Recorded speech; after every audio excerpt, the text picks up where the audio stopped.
in China, there's been a massive epidemic with regards to the school system, right? Because it's highly competitive.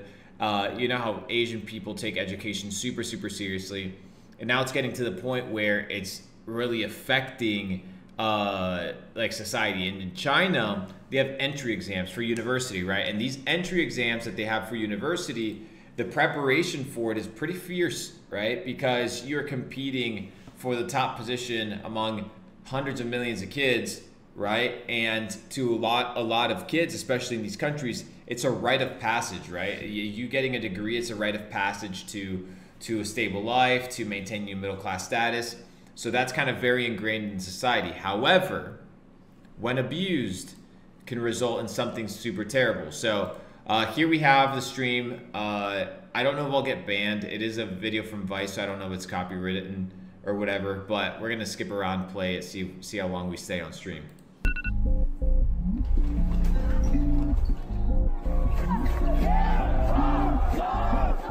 Wake up before sunrise, sleep after midnight. Bro, look at this, bro. This is the school system, bro. This is the education that we talk about so highly. This is the crazy shit. It's a typical day for students who are prepping for China's most competitive exam, the National College Entrance Examination. Look at this, bro. Look at this and tell me that this is normal. That this is normal in any way, shape, or form.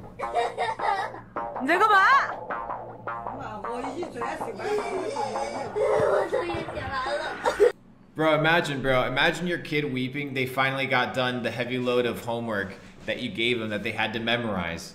Right? This is happening in China. Well, it was happening in China in real time at a higher scale, but now they actually banned a lot of private tutoring, right? So after school, any activities, right, that are part of like the school hour, right? You can't participate in those activities in a paid tutoring program after school. So that's been banned.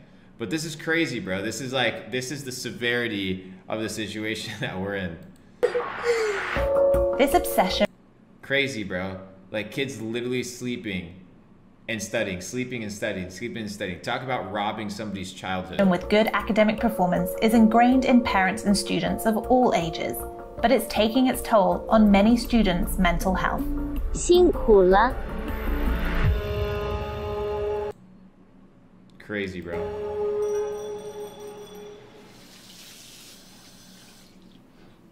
A little bit of that fluoride water, a little bit of that tap fluoride water to start the day off nice and right. 我叫戴舒淇，今年18岁，然后今年6月份高考。我觉得我压力最大的时候应该是初3的时候，然后那一年我被送到了一个补习学校，然后那个补习学校老师都特别凶，然后是属于那种会体罚学生的那种，会有学生布置很多作业。然后那段时间就是在我印象中比较昏暗吧。A very dark period in my life, bro. Studying fucking books, getting indoctrinated. Being at the top of the food chain. This is just 早上6点起床，晚上。Bro, this is the life of a 16-year-old. Look at that. I woke up at 6 in the morning and went back to the dormitory around 11 p.m. Crazy, bro. 11点多回宿舍，收拾收拾都12点多了。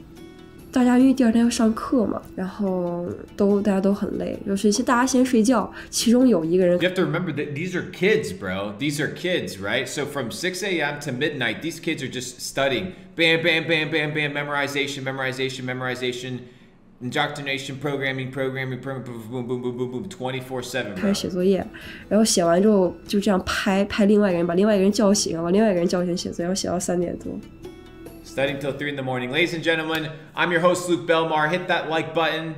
You guys are in for a crazy session today. I'm going to be sharing with you guys the school system that we live in, that we've kind of all grown up in, and that is affecting you from the moment that you're born. Subconsciously, it's affecting you, and you might not actually be aware of it. And what we're talking about now is the crazy, studious kind of ecosystem that China has put together, right? And even though they're getting a little bit more flexible over the last couple years, it's still pretty fucking ruthless for these kids. So we're dissecting this video in real time. If you haven't liked already, make sure you like. If you haven't subscribed, make sure you subscribe, ladies and gentlemen. It is Sunday, all right? Sunday, July 31st. Happy end of the month, guys. We're at a half-year mark, so let's start the second quarter with an absolute dub. 家长肯定都是希望孩子能上一个好高中、好大学。Look at this, bro. You know kids are insecure when they start playing with their fingers and can't look at people in the eye. 这样才不会落后于其他人。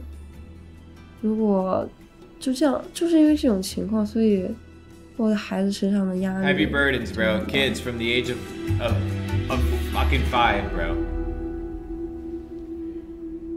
Crazy. Crazy. What do you guys think so far, huh? In July 2021, the Chinese Communist Party announced its new double reduction policy. The new double reduction policy. New double reduction policy. Regulations aim to reduce pressure on parents and children by stopping. Look at this shit, bro. This shit's crazy, bro. No wonder they're just beating homework us in and every banning area of certain society. types of off-campus Their kids are just tutoring. fucking machines, bro. Look China at this has shit. Look at this shit, bro. Look at this craziness. They're gonna be the biggest global power, at least, bro. They're gonna be fighting for it. Look at these kids, bro. They're fucking drones. They're machines of the system. China has issued regulations for off-campus tutoring services, banning private firms. 是教育行业应该是有快3年了呀。Private tutoring sector. The sudden policy change has led to a tutoring black market, which could benefit wealthy families and price out poorer families.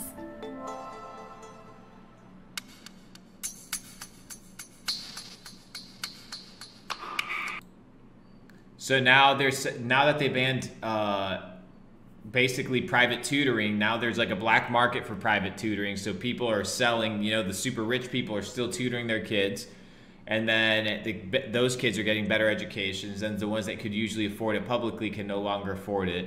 So now broke kids basically don't get tutoring, and they not only get abused with their hours, right? On top of that, they are outbeat in the system. It's already crazy. 在经济实力允许的情况下，会把老师请到家里。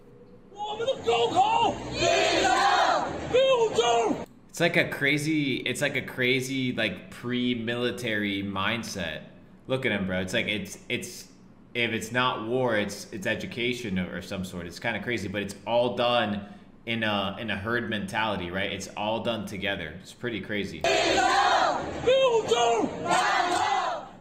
In China, good academic scores lead to social mobility and the promise of a better life. Yeah, that's exactly what I was saying, right? It was exactly what I was saying. So in China and a lot of Asian countries, your way out of the ladder is in a corporate structure, right? And you need that formal education. And that's usually your rite of passage, right? Oh, my son went to this, or my daughter went to this and this and this, right? And they regard it a lot in a more prestigious way than we do, at least nowadays. But this shit's crazy, bro. Especially for those from poor rural communities. But for parents like Dai Shuqi's, private tutoring is used as a way to ensure that a family's middle-class status will endure to the next generation. Yeah, so these kids are basically born already with the social pressures of performing in a certain way with certain tasks, and they're already like beaten to submission by the moment they're born. They're just carrying out somebody else's dreams, their parents or whatever. 初3的时候，因为化学不好，有参加过学校组织的那种课后辅导一节课，让家长最起码也。There were an estimated 3 million education companies in China at the end of 2020. 3 million education The sudden companies overhaul sent shut tutoring down. companies into freefall. That's Tens crazy. of thousands of people lost their jobs Look at this though, bro. Isn't this fucking nuts, dude? in the education sector overnight. Damn, bro. 那你把这个杯子罩在里头之后，发现过上一段时间呀，我现在周末的话可能会。So when somebody gives you bullshit about the Matrix, imagine you could have been born right here. Like all you get to do is study 18 hours a day, and then you work a corporate job. Like you're brainwashed from the moment you're born. So I don't want to hear this bullshit that the Matrix isn't real. It's like it's literally right in front of our fucking faces, bro. After the new regulations, tutoring companies were forced to either stop their primary and secondary school tutoring classes or pivot to new business models, such as consulting services, off-campus care, and non-core subjects like art. 大的这些辅导机构，那比如说我们比较大的层面上改变自己的这样一个，我觉得上学，要不然走你。Is attracting millennial parents. Let's see what else is 压 important 力 here. 大学自信， Do we see anything else? 就是说从很小的时 You 候 guys get the 就 point. 跟着我到 This is 很 this 去 is the 跳个 bullshit 舞 we're 啊， dealing with 去上 at a global scale. 上 Is there anything else 会有 meaningful here? 你的分数去给你分配去应试性去。 There you go. The girl ended up being an emo. The girl ended up being an emo, emotional girl. That's the moral of the story here. She ended up being an emo girl because she was slaved away by the Chinese school system. So ladies and gentlemen, if you have children here, okay, just be very careful about submitting them to the state. Imagine, bro, imagine how many people have surrendered their children to the education of another individual, right? So in a lot of these countries, for example, in China, you get one day off and then the other 6 days you're actually in school.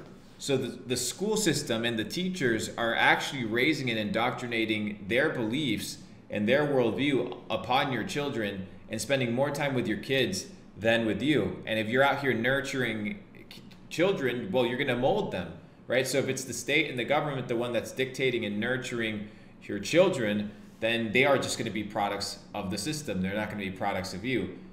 How are you supposed to build a good family dynamic by only seeing your family one day a week? And the day that you see them, it's absolute bullshit. So think about it. It's pretty crazy, bro.